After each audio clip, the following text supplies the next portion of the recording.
হরে কৃষ্ণ, নমস্কার। আহ, অত্যন্ত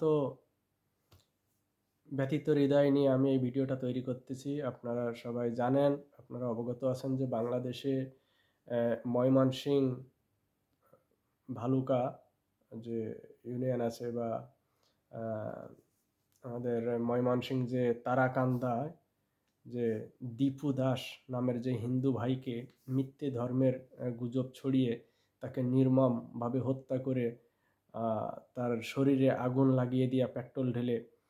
তো এই বিষয়টা এখন গোটা পৃথিবীর মানুষ আহ, দেখেছে বা জানতে পেরেছে এবং তারা প্রতিবাদ জানিয়েছে।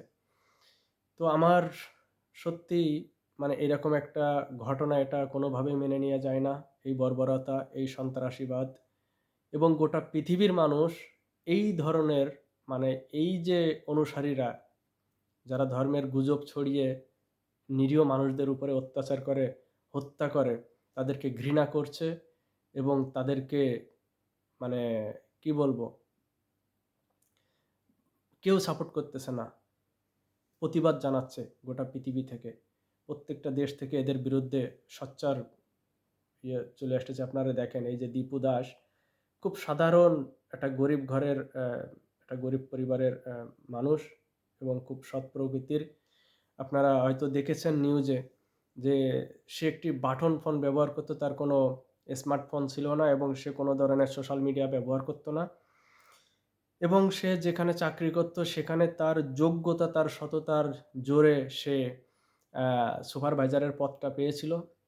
এবং এই সুপারভাইজারের পদটা নেওয়ার জন্য আরও তিনজন ক্যান্ডিডেট ছিল যারা মুসলিম ধর্মের অনুসারী। তো তারা কেন এই পদটা পায়নি সেই ক্ষোভ নিয়ে, এবং সেখানে টান সমিতি, শ্রমিকদের ভিতরে একটা টান সমিতি ছিল। তো সেই সমিতির টাকা নিয়ে উবাই সবাই মিলে দীপু দাসকে, মানে তারা যে ক্ষোভ, হ্যাঁ, দীপু দাসের এই পদটা নেওয়ার জন্য, এবং তাকে এই পদ থেকে সরানোর পরেও তারা সন্তুষ্ট হয়নি। তারা দীপু দাসকে গোটা পৃথিবী থেকে সরার জন্য চক্রান্ত করে মিথ্যে ধর্মের আহ, অবমাননার মিথ্যে গুজব ছড়িয়ে তাকে এই উগ্রবাদী সন্ত্রাস বা মৌলবাদ তাদের হাতে তুলে দেয় এবং তারা সবাই মিলে তাকে হত্যা করে এবং আধা মারা অবস্থায় তাকে গলায় দড়ি দিয়ে গাছের সাথে ঝুলিয়ে পেট্রোল ঢেলে অগ্নিসংযোগ ঘটায় তার শরীরে। দেখেন, বাংলাদেশে এরকম অ্যাভেলেবেল ঘটতেছে। আপনাদের মনে আছে নানুয়া দিঘির পাড় কুমিল্লা দুর্গা মন্দিরে, সেখানেও এইভাবে আহ, পাশে থাকা একটা মসজিদ থেকে রাত্র ৩টার দিকে কোরআন শরীফ এনে সেই কোরআন শরীফ, সেই দুর্গা মন্দিরের একটি হনুমানের বিগ্রহে যে গদা ছিল সেই গদাটাকে সরিয়ে কোরআনটাকে রেখে সেই একই ব্যক্তি প্রচার করে যে হিন্দুরা আমাদের কোরআনের অবমাননা করছে, এবং সেই সূত্র ধরে ওই ব্যক্তির ডাকে হাজার হাজার মানুষ চলে আসে এবং সেখানে হিন্দুদের উপরে অত্যাচার করা হয়, মন্দির ভাঙা হয়। সেম ঘটনা ঘটে আহ, আপনারা জানেন যে ব্রাহ্মণবাড়িয়া নাসিরনগরে সেই রসরাজ মালোর কথা হয়তো আপনাদের মনে আছে। সেখানেও তার নামে একটি ফেসবুক ভুয়া আইডি খুলে তার ছবি লাগিয়ে তার ফোন নাম্বার দিয়ে ভুয়া আইডি খুলে সেখানেও মিথ্যে ধর্ম অবমাননার গুজব ছড়িয়ে সেখানে ৩০০-র উপরে বাড়িঘর ভাঙচুর করায়, অগ্নিসংযোগ করায়, সেখানেও একজন বৃদ্ধা সহ ৩জন মারা যায়। এবং আপনারা জানেন যশোর অভয়নগর মালোপাড়াতেও সেম ঘটনা ঘটেছিল এবং একই ঘটনার সূত্র মানে পুনরাবৃত্তি হলো। সেটা হলো এই ময়মনসিংহ আহ, ভালুয়া যে তারাকান্দার ছেলেটা দীপু দাস তাকে। তো এইরকম ঘটনায় গোটা পৃথিবী যখন শোকাহত, তার প্রতিবাদ জানাচ্ছে এবং এই ধরনের কাজ যারা করেছে তাদেরকে ঘৃণা জানাচ্ছে, ঠিক সেই সময় মানে আমি ধন্যবাদ জানাই আমাদের অনেক মুসলিম ভাই বোন এর প্রতিবাদ জানিয়েছে, কারণ সবাই তো আর সমান না। তো সারা বিশ্ব যখন প্রতিবাদ জানাচ্ছে সেখানে আমাদের হিন্দুরা চুপ, বাংলাদেশের হিন্দুরা বরঞ্চ তারা বিভিন্ন আনন্দ ফুর্তি মদ খেয়ে ড্যান্স করে সেটাকে আবার সোশ্যাল মিডিয়ায় ছাড়তেছে। তো আসলে আমরা হিন্দু হচ্ছে নির্লজ্জ একটা জাতি, যা অনেকটা ওই পাঠা ছাগলের মতো। কোনো বিয়ে বাড়ি বা কোনো অনুষ্ঠানের যখন ৭-৮টা ছাগল কিনে আনা হয়, তো একটা ছাগলকে যখন জবাই করে তার চামড়া ছোলা হয়, বাকি ছাগলগুলা ওই জায়গায় দাঁড়িয়ে কিন্তু কাঁঠালের পাতা খেতেই থাকে। তো আমার ভীষণ মানে দুঃখ লাগলো এরকম একটা ভিডিও দেখে। দেখেন এই যে দীপু দাস আপনারা দেখছেন, এটা হচ্ছে তার মেয়ে, এটা হচ্ছে তার স্ত্রী এবং তার পরিবারের অবস্থা দেখেন। দীপু দাসের মৃত্যুর পরে এখানে বসে আছে তার বাবা এবং তার স্ত্রী এবং তার মেয়েটা, এবং দীপু দাসকে কিভাবে হত্যা করা হয়েছে দেখেন।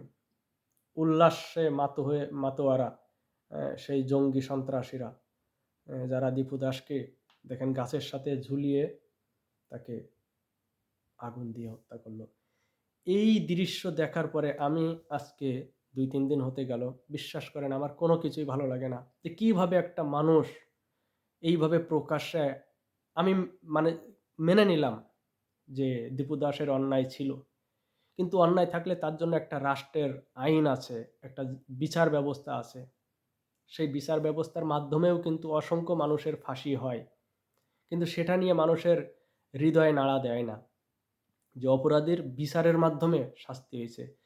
আজকে এই ডিসেম্বরে 2025 সালের ডিসেম্বরে আপনারা জানেন সৌদি আরবে 20 জন বাঙালিকে শিরশ্ছেদ করে কিন্তু মৃত্যুদণ্ড দেওয়া হয়েছে। এটা নিয়ে কিন্তু পৃথিবীর কেউ প্রতিবাদ করছে না, কারণ তারা অপরাধ করেছে, তারা মানব পাচারকারী ছিল এবং মানুষকে কিডন্যাপ করে তাদের পরিবারের কাছ থেকে লক্ষ লক্ষ টাকা হাতিয়ে নিত। তারা অপরাধ করেছিল, বিচারের মাধ্যমে তাদেরকে শাস্তি দেওয়া হয়েছে, তাদেরকে মৃত্যুদণ্ড দেওয়া হয়েছে। কিন্তু এইভাবে জনসম্মুখে একজন নিরপরাধ মানুষকে এইভাবে অত্যাচার করে মিথ্যে গুজব ছড়িয়ে হত্যা করা, এটা আর যাই হোক হায়নার পক্ষে সম্ভব, মানুষের পক্ষে না। কিন্তু এমন তো অবস্থায় আমাদের বড় বড় কথা বলা এই হিন্দুরা আজকে কোথায়?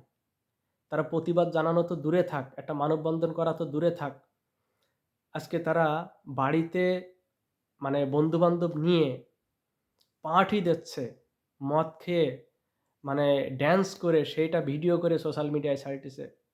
মানে বিন্দুমাত্র লজ্জা থাকা উচিত এই হিন্দু জাতিকে। আমি একজন হিন্দু হয়ে আমার এই হিন্দু ধর্মের উপরেই কখনো কখনো প্রচণ্ড ঘৃণা আসে, প্রচণ্ড ঘৃণা আসে। আমি কোনো হিন্দুর সাথে মিশতে চাই না এই কারণে। কারণ এই হিন্দুরা মদ পাইলে আর কিচ্ছু লাগে না। মদ, মাংস, এর বাইরে এরা আর কিচ্ছুই বোঝে না। ওই যে একটু আগে বললাম, বিয়ে বাড়ি ছাগলের মতো এরা। আমি বেশি কিছু বলতে চাই না। আমি পৃথিবীর সমস্ত মানুষ, সেই সকল মানুষদেরকে ধন্যবাদ জানাই যারা দীপু দাসের পক্ষ হয়ে তারা প্রতিবাদ করেছে এবং মানববন্ধন করেছে এবং এর সুষ্ঠু বিচার চায়। আমিও এর বিচার চাই। ওকে, নমস্কার, সবাই ভালো থাকবেন, সাবধানে থাকবেন। হরে কৃষ্ণ।